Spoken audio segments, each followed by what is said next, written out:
Hello, coucou nos petites vidéos, je fais mon cinéma pour parler cinéma, puisque je suis allée voir en salle aujourd'hui un film japonais de Takura Kato qui s'appelle La Mélancolie.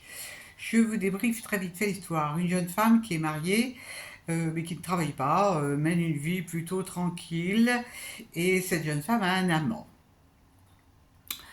Donc, ils se voient avec des petites sorties. Et à la fin d'une de ces sorties, justement, son amant est renversé par une voiture et il meurt. Donc, bah, évidemment, elle est un petit peu choquée, mais elle ne fait rien pour prévenir la police. Elle rentre chez elle. Alors, elle a une relation un petit peu particulière avec son mari, tout de même, qui apparemment gagne bien sa vie puisqu'elle ne travaille pas. Et on va donc suivre sa vie de couple. Elle ne parle à personne de sa relation jusqu'à un certain moment. Jusqu'à un certain moment. Donc elle va même en parler avec son mari.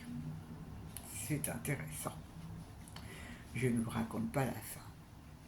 Qu'est-ce que j'ai pensé de ce film?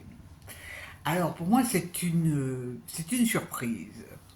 D'abord c'est un film asiatique où il ne pleut pratiquement pas. Déjà. Bon, mais pour être plus sérieux, c'est un film que j'ai trouvé extrêmement sensible parce que, bon, il s'appelle La Mélancolie, mais ça va beaucoup plus loin que la mélancolie.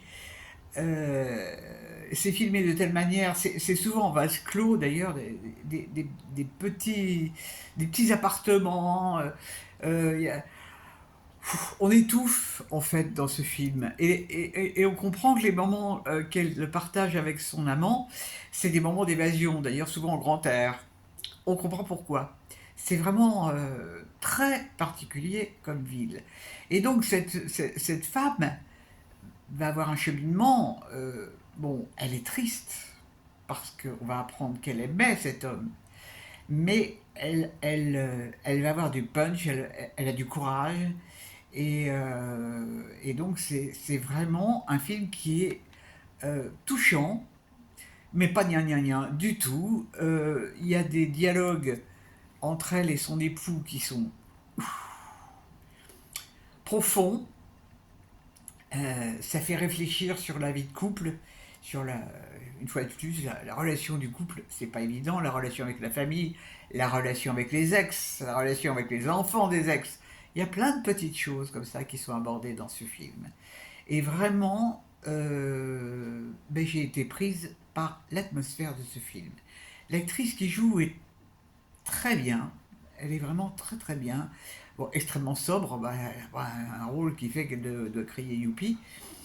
Vraiment un joli film. Bon, c'est pas quelque chose qui est un. C'est pas un film grand public, hein, ça c'est sûr, il n'y a pas d'effets spéciaux, rien. Non, il y a une atmosphère, certaines lumières. Esthétiquement, c'est très beau. Donc moi j'ai vraiment apprécié et si vous avez l'occasion de le voir, je vous le recommande parce que c'est un film un petit peu différent. Rien à voir avec les autres que j'ai vus ces jours derniers.